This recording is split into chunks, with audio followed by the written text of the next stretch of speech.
Hi, my name's Craig Sullivan. I'm the creative director here at Ghost Games, and I'm here to tell you about Need for Speed. First of all, it's a franchise that's been around for 20 years, and this year it's a bit different. We took a year out last year to redefine and rescope what Need for Speed is, and essentially made something that is what we think is the definitive Need for Speed experience.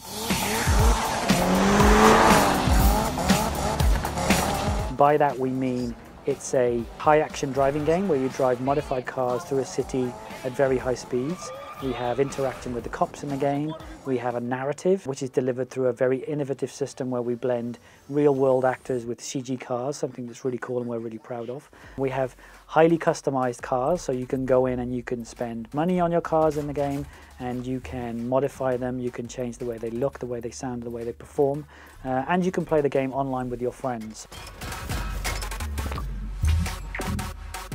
You play in the fictional world of Ventura Bay, which is kind of like our fictional version of Los Angeles, and you get to play out your Need for Speed fantasies in there, play through the storyline, interact with real world characters, and ultimately become the ultimate icon in the game.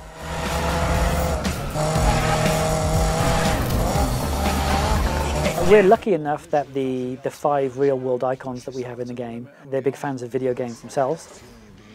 It's cool that we get to see real-world driving icons in a game like Need for Speed. It's an experience that, you know, is really fun. We've enjoyed working with them. They really like being in Need for Speed, and it's something that we're looking forward to doing more of in the future. A big part of car culture is obviously Asian-oriented.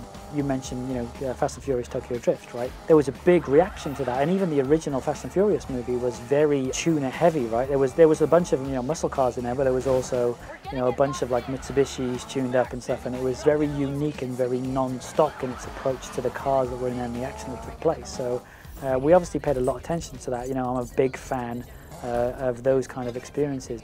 You always find that in America, American kids who are really into tuning have like Japanese decals on their cars, and then when you go over to Japan, the cool Japanese guys have, you know, American decals on their cars, right? It's a global scene, and it's something that we've embraced, so there should be something for everybody in this game, regardless of where you're from. The cool thing about video games is, unlike any other medium, is that it allows you to express yourself by your actions. If I really aspire to buy a quite old, you know, Porsche 911 and spraying it pink and putting gold wheels on it and putting a huge exhaust that sticks out of it like about 5 feet, would I do that in real life? Even in Sweden, I feel a bit strange doing that driving around, even if I could afford the car. In Need for Speed, I'd do it. I got no problem driving around a car like that. So I think it's cool. You know, video games are escapism, and I think if people want to do that, then absolutely Need for Speed is the place to go for that. I think it's cool.